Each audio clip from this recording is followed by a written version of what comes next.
I've been listening to this song in my car on different sets of headphones through my iPhone, my iPad, without EQ settings. That's important. You know, the home theater system, basically anywhere that there's some kind of speaker system. Each one of these speaker systems has different response frequencies, different values for high, low, middle sound. The most obvious place I'm going to listen to music is in my car. Of course, if you have multiple cars, you know that those speaker systems change.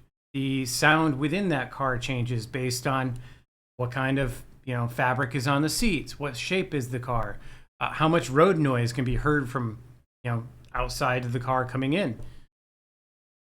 So the car is always my final resting place for deciding, is this ready? Can I really hear all the parts that I think I should be able to hear? Do things blend well, or is something sticking out a lot? Typically, it'll be something like the bass is distorting because I really wanted it to be heavy bass, or the drums have taken over and everything else sounds too light and the vocals are falling to the background. We don't have vocals on this song, which is nice. It's a pretty simple mix, especially because almost all the instruments are programmed. So they already had certain levels to have those samples recorded. So the worst thing I can do is just start distorting them and pushing them up and not turning down the overall volumes. So with that, it's enough talking. You're going to see that the project has stayed exactly where I left it during the last program. There aren't a lot of mastering effects to Korg Gadget. The expectation is more or less that you did a really good job in mixing. For those of you who don't know, or maybe you have a different take on what mixing and mastering is than I do, but the way I understand mixing and mastering is this. Mixing is about getting all of the tracks, all of the sounds balanced so that you can hear them. So the things that should be emphasized in certain parts pop out in those parts or fall back to the background as needed.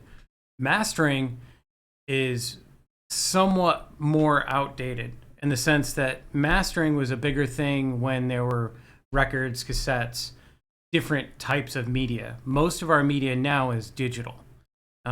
So when you're mastering, you used to have a master engineer who knew the frequencies that a record could produce and ensure that when your mix was in those frequencies, it sounded just as good as, say, when those frequencies were put on a tape or a CD. At this point, our biggest contention is what happens when you put things up on, say, like YouTube or a TikTok. Is the sound going to be compressed? Is it going to be normalized? Some of that you have some ability to affect, some of it you don't. In most cases, what that means is that when you mix your song, you want to mix it generally quieter because most of these services are going to turn the volume up. So you would not want to have your final mix hitting at 0. Now, the problem with Korg Gadget in general is it doesn't have a lot of volume meter choices. You don't have LUFS and things like that. Maybe that's a problem, maybe it's not. Maybe it simplifies things for you and you have to trust your ears more. For me, it means experimenting a little bit more because I'm used to using a LUF meter, the perceived loudness of a song, so that I can ensure that I'm not maximizing it before I upload it somewhere. If I max past, say, like what YouTube expects, like I'm just going to pull numbers out of my ass at the moment. If YouTube says, we don't accept recordings that are above 8 decibels to start because we're going to normalize your thing, and you put in a song that's at -2 decibels, what's going to happen is either they're going to normalize it and it's going to quiet all the way down, or they're going to normalize it and it's going to distort. Typically, what's going to happen is it's going to quiet down. They're going to keep sucking the volume down until it reaches their master of -8. That's another thing you'll hear me say. When I'm saying 8 decibels or 16, these are negative numbers. You don't want to go above 0. 0 means that you're more or less at this point clipping. You don't have any headroom to do anything with. And if you decide to add an effect or something like that, you're more than certainly distorting.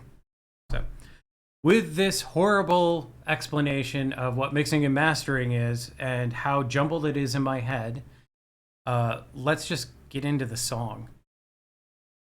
So let's listen to it through just one time, just to remind ourselves what it sounds like.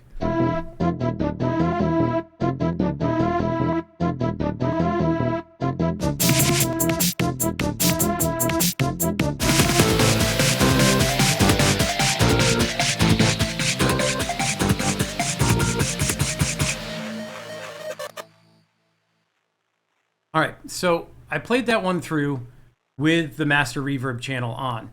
Reverb has a tendency to make rooms sound bigger. I mean, that's the general consensus of reverb.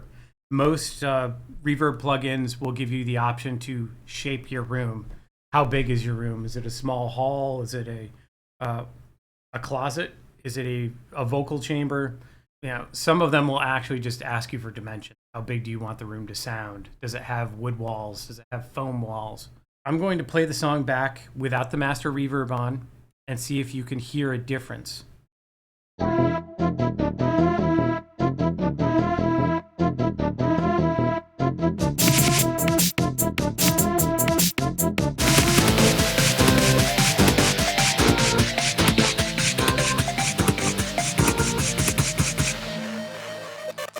Now, what may or may not be audible to you is, to me, when the guitars come through, there's just this slightly larger sound about the low end boom of it. And those twinkling keyboards on top become just a tiny bit more twinkly or echoey. The high end kind of sputters off a little bit. It's hard to describe sound without being able to be sure that you can actually hear what I'm hearing. So for me, I'm leaving the reverb on. The reverb makes a lot of sense. I have it fairly high. It's at like 64. On the side here, on the left side, is our master fader. And I have it set down to about -6. Normally, I wouldn't play too much with the master fader. I would leave the master fader at 0, turn all the other volumes down. In fact, usually what I would do is use gain plugins to lower their volumes. However, Korg Gadget doesn't really, at least the iPad version, doesn't give me a lot of options for that.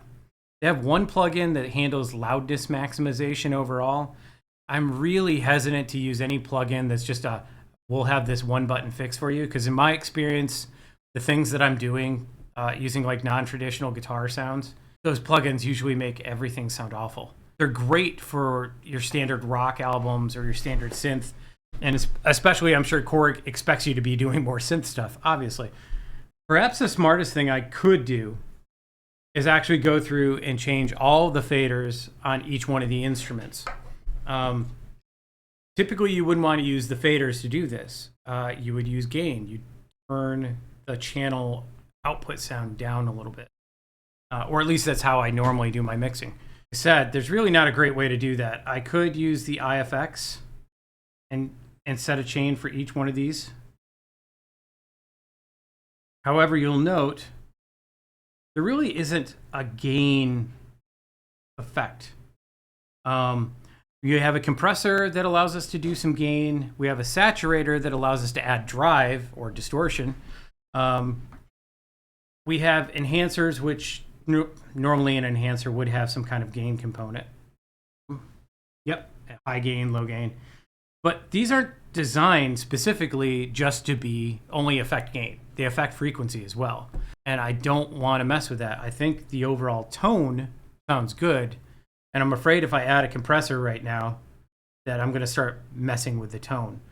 So my fix to that was to actually turn the master fader down. And I'm using about a -6. What I'm going to do just really quick is the guitars themselves might be a little bit quieter than I want them. And to kind of counteract this, I think what I'm going to do is just go through and turn the volume, the fader, down on each one of the other instruments, maybe 1 decibel. I don't want to go overkill because all of them combined are overtaking the guitar, not one in particular.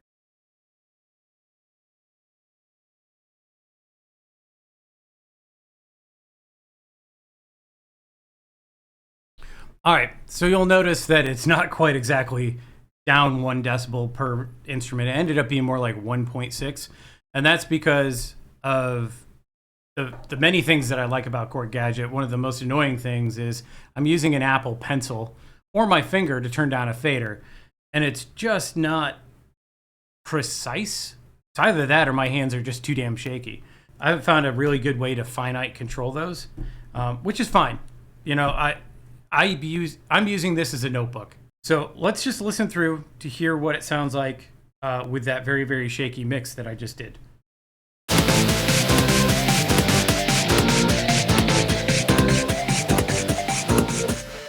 So I definitely feel like the guitars are now a little bit more pronounced. They're not overrunning everything. I can still hear the instruments, but they're just a little bit more to the front.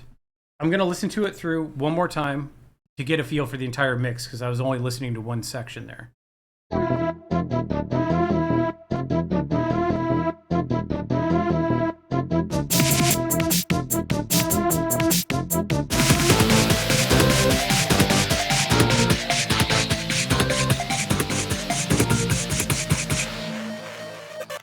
In our next video, I'm going to continue this one more, and I'm going to actually put this into Logic. That's going to take me a little bit of time to set up, because I want to show you the real differences between when I start to add actual mastering effects like limiters. Hopefully you like the way this song has kind of evolved. Obviously, these last two videos have not been extremely educational, because this is the part that's like work. Subtle little changes, trying different things, because it's all based on sound. It's all based on hearing. If I'm at this point going back and going, oh, I need to add more instruments, I've probably failed. I should have made those decisions before I started mixing. Stay tuned for the next video, where I will attempt to do some mastering on the song to really bring it full. Maybe this doesn't need it. Maybe it does. We'll find out in the next video.